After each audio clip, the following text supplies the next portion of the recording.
Today we will be reading Esther chapters 5 through 10. We read the word of the Lord, honoring the Father, the Son, and the Holy Spirit. Amen. Now it came to pass on the third day that Esther put on her royal apparel and stood in the inner court of the king's house over against the king's house, and the king sat upon his royal throne in the royal house over against the gate of the house. And it was so, when the king saw Esther the queen standing in the court, that she obtained favor in his sight, and the king held out to Esther the golden scepter that was in his hand. So Esther drew near and touched the top of the scepter. Then said the king unto her, What wilt thou, Queen Esther? And what is thy request? It shall be even given thee to the half of the kingdom. And Esther answered, If it seem good unto the king, let the king and Haman come this day unto the banquet that I have prepared for him. Then the king said, Cause Haman to make haste, that he may do as Esther hath said. So the king and Haman came to the banquet that Esther had prepared. And the king said unto Esther at the banquet of wine, What is thy petition?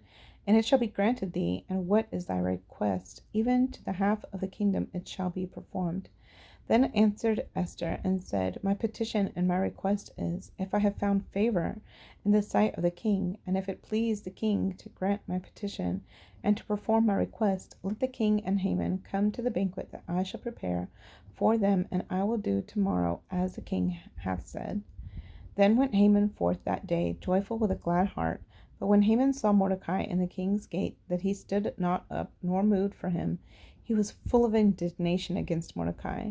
Nevertheless, Haman refrained himself, and when he came home, he sent and called for his friends and Zeresh his wife. And Haman told them of the glory of his riches and the multitude of his children, and all the things wherein the king had promoted him, and how he had advanced him above the princes and servants of the king. Haman said moreover, Yea, Esther the queen did let no man come in with the king unto the banquet that she had prepared but myself. And tomorrow am I invited unto her also with the king. Yet all this availeth me nothing, so long as I see Mordecai the Jew sitting at the king's gate. Then said Zeresh his wife and all his friends unto him, Let a gallows be made of 50 cubits high, and tomorrow speak thou unto the king, that Mordecai may be hanged thereon. Then go thou in merrily with the king unto the banquet. And the thing pleased Haman, and he caused a gallows to be made. On that night could not the king sleep, and he commanded to bring the book of records of the Chronicles, and they were read before the king. And it was found written that Mordecai had told Bigthana and Teresh, two of the king's chamberlains, the keepers of the door, who sought to lay hand on the king of Ahasuerus. And the king said, What honor and dignity hath been done to Mordecai for this? Then said the king's servants that ministered unto him, There is nothing done for him. And the king said, Who is in the court? Now Haman was come into the outward court of the king's house to speak unto the king to hang Mordecai on the gallows that he had prepared for him. And the king's servants said unto him, Behold, Haman standeth in the court. And the king said, Let him come in. So Haman came in, and the king said unto him, What shall be done unto the man whom the king delighteth to honor? Now Haman thought in his heart, To whom would the king delight to do honor more than to myself? And Haman answered the king, For the man whom the king delighteth to honor, let the royal apparel be brought with which the king useth to wear, and the horse that the king rideth upon, and the crown royal which is set upon his head. And let this apparel and horse be delivered to the hand of one of the king's most notable princes, that they may array the man withal whom the king delighteth to honor, and bring him on horseback through the street of the city, and proclaim before him, Thus shall it be done to the man whom the king delighteth to honor. Then the king said to Haman, Make haste, and take the apparel and the horse, as thou hast said, and do even so to Mordecai the Jew, that sitteth at the king's gate. Let nothing fail of all that thou hast spoken. Then took Haman the apparel and the horse, and arrayed Mordecai, and brought him on horseback through the street of the city, and proclaimed before him, Thus shall it be done unto the man whom the king delighteth to honor. And Mordecai came again to the king's gate, but Haman hasted to his house mourning, and having his head covered. And Haman told Zeresh his wife and all his friends everything that had befallen him. Then said his wise men and Zeresh his wife unto him, If Mordecai be of the seed of the Jews, before whom thou hast begun to fall, thou shalt not prevail against him, but shalt surely fall before him. And while they were yet talking with him, came the king's chamberlains and hasted to bring Haman into the banquet that Esther had prepared. So the king and Haman came to banquet with Esther the queen. And the king said unto Esther on the second day at the banquet of wine, What is thy petition, Queen Esther? And it shall be granted thee. And what is thy request? And it shall be performed, even to the half of the kingdom. Then Esther the queen answered and said, If I have found favor in thy sight, O king, and if it please the king, let my life be given me at my petition, and my people at my request. For we are sold, I and my people, to be destroyed, to be slain, and to perish. But if we had been sold for bondmen and bondwomen, I had held my tongue, although the enemy could not countervail the king's damage. Then the king Ahasuerus answered and said unto Esther the queen, Who is he, and where is he, that durst presume in his heart to do so? And Esther said, The adversary and enemy is this wicked Haman. Then Haman was afraid before the king and the queen. And the king, arising from the banquet of wine in his wrath, went into the palace garden. And Haman stood up to make request for his life to Esther the queen, for he saw that there was evil determined against him by the king. Then the king returned out of the palace garden into the place of the banquet of wine, and Haman was fallen upon the bed whereon Esther was. Then said the king, Will he force the queen also before me in the house? As the word went out of the king's mouth, they covered Haman's face. And Harbanoah, one of the chamberlains, said before the king, Behold also the gallows 50 cubits high, which Haman had made for Mordecai, who had spoken good for the king, standeth in the house of Haman. Then the king said, Hang him thereon. So they hanged Haman on the gallows that he had prepared for Mordecai. Then was the king's wrath pacified. On that day did the king Ahasuerus give the house of Haman, the Jews' enemy, unto Esther the queen. And Mordecai came before the king, for Esther had told what he was unto her. And the king took off his ring, which he had taken from Haman, and gave it unto Mordecai. And Esther set Mordecai over the house of Haman. And Esther spake yet again before the king, and fell down at his feet, and besought him with tears to put away the mischief of Haman the Agagite, and his device that he had devised against the Jews.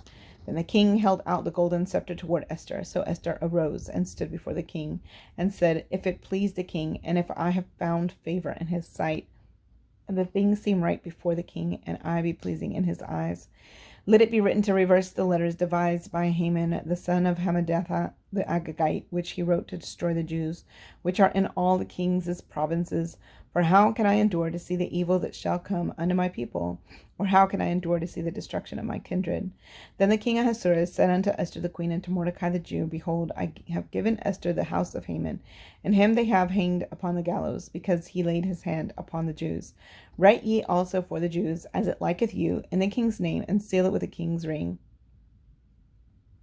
For the writing which is written in the king's name and sealed with the king's ring may no man reverse. Then were the king's scribes called at that time of the 3rd month, that is, the month Sivan, on the 23 day thereof, and it was written according to all that Mordecai commanded unto the Jews, and to the lieutenants and the deputies and rulers of the provinces which are from India unto Ethiopia, 127 provinces. And to every province according to the writing thereof, and unto every people after their language, and to the Jews according to their writing, and according to their language. And he wrote in the king Ahasuerus' name, and sealed it with the king's ring, and sent letters by posts on horseback, and riders on mules, camels, and young dromedaries, wherein the king granted the Jews which were in every city to gather themselves together, and to stand for their life, to destroy, to slay, and to cause to perish all the power of the people and province that would assault them, both little ones and women, and to take the spoil of them for a prey. Upon one day in all the provinces of King Ahasuerus, namely, upon the 13th day of the 12th month, which is the month Adar, the copy of the writing for a commandment to be given in every province was published unto all people, and that the Jews should be ready against that day to avenge themselves on their enemies. So the posts that rode upon mules and camels went out, being hastened and pressed on by the king's commandment, and the decree was given at Shushan the palace. And Mordecai went out from the presence of the king in royal apparel of blue and white, and with a great crown of gold, and with a garment of fine linen and purple. And the city of Shushan rejoiced and was glad. The Jews had light and gladness and joy and honor, and in every province and in every city, whithersoever the king's commandment and his decree came, the Jews had joy and gladness, a feast and a good day. And many of the people of the land became Jews, for the fear of the Jews fell upon them. Now in the 12th month, that is the month Adar, on the 13th day of the same, when the king's commandment and his decree drew near to be put in execution in the day that the enemies of the Jews hoped to have power over them, though it was turned to the contrary, that the Jews had rule over them that hated them, the Jews gathered themselves together in their cities throughout all the provinces of the king Ahasuerus to lay hand on such as sought their hurt.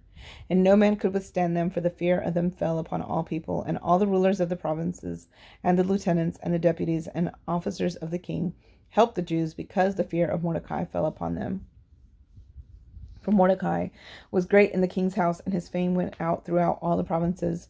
For this man Mordecai waxed greater and greater. Thus the Jews smote all their enemies with the stroke of the sword, and slaughter and destruction, and did what they would unto those that hated them. And in Shushan the palace the Jews slew and destroyed 500 men.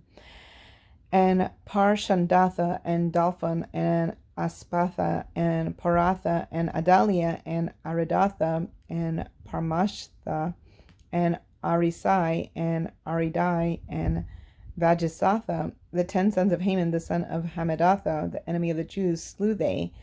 But on the spoil laid they not their hand. On that day the number of those that were slain in Shushan the palace was brought before the king, and the king said unto Esther the queen, The Jews have slain and destroyed 500 men in Shushan the palace, and the 10 sons of Haman. What have they done in the rest of the king's provinces? Now what is thy petition? And it shall be granted thee, or what is thy request further, and it shall be done. Then said Esther, If it please the king, let it be granted to the Jews which are in Shushan to do tomorrow also, according unto this day's decree, and let Haman's 10 sons be hanged upon the gallows. And the king commanded it so to be done, and the decree was given at Shushan, and they hanged Haman's 10 sons. For the Jews that were in Shushan gathered themselves together on the 14th day also of the month Adar, and slew 300 men at Shushan. But on the prey they laid not their hand. But the other Jews that were in the king's provinces gathered themselves together, and stood for their lives, and had rest from their enemies, and slew of their foes 75,000, but they laid not their hands on the prey. On the 13th day of the month Adar, and on the 14th day of the same rested they, and made it a day of feasting and gladness. But the Jews that were at Shushan assembled together on the 13th day thereof, and on the 14th thereof, and on the 15th day of the same they rested, and made it a day of feasting and gladness. Therefore the Jews of the villages that dwelt in the unwalled towns made the 14th day of the month Adar a day of gladness and feasting, and a good day, and of sending portions one to another. And Mordecai wrote these things, and sent letters unto all the Jews that were in all the provinces of the kings Ahasuerus, both nigh and far, to establish this among them, that they should keep the 14th day of the month Adar, and the 15th day of the same yearly, as the days wherein the Jews rested from their enemies, and the month which was turned unto them from sorrow to joy, and from mourning into a good day, that they should make them days of feasting and joy, and of sending portions one to another, and gifts to the poor. And the Jews undertook to do as they had begun, and as Mordecai had written unto them, because Haman the son of Hammedatha the Agagite, the enemy of all the Jews, had devised against the Jews to destroy them, and had cast pur, that is, the lot, to consume them, and to destroy them. But when Esther came before the king, he commanded by letters that his wicked device which he devised against the Jews should return upon his own head, and that he and his son should be hanged on the gallows. Wherefore they called these days Purim, after the name of Pur. Therefore, for all the words of this letter, and of that which they had seen concerning this matter, and which had come unto them, the Jews ordained and took upon them, and upon their seed, and upon all such as joined themselves unto them, so as it should not fail, that they would keep these 2 days according to their writing, and according to their appointed time every year, and that these days should be remembered and kept throughout every generation, every family, every province, and every city, and that these days of Purim should not fail from among the Jews, nor the memorial of them perish from their seed. Then Esther the queen, the daughter of Abihail, and Mordecai the Jew, wrote with all authority to confirm this second letter of Purim, and he sent the letters unto all the Jews to the 127 provinces of the kingdom of Ahasuerus, with words of peace and truth, to confirm these days of Purim in their times appointed, according to Mordecai the Jew and Esther the queen had enjoined them, and as they had decreed for themselves and for their seed the matters of the fastings and their cry. And the decree of Esther confirmed these matters of Purim, and it was written in the book. And the king Ahasuerus laid a tribute upon the land and upon the isles of the sea, and all the acts of his power and of his might, and the declaration of the greatness of Mordecai, whereunto the king advanced him. Are they not written in the book of the Chronicles of the kings of Media Media and Persia. For Mordecai the Jew was next in the king Ahasuerus, and great among the Jews, and accepted of the multitude of his brethren, seeking the wealth of his people, and speaking peace to all his seed. God bless you.